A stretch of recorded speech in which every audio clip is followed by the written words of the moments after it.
Hi guys, welcome to App Guru. In this video, I will show you how to add Instagram story highlights.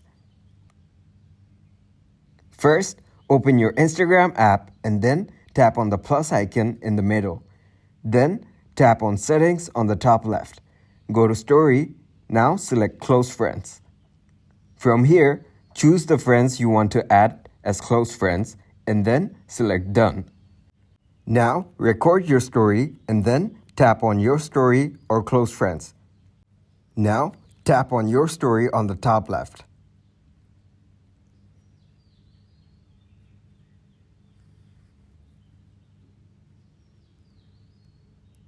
And then select highlight on the bottom.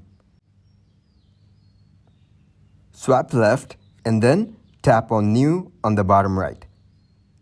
And name your new story highlight. Once it's done, tap on Add. Now, your story highlight is added on your profile.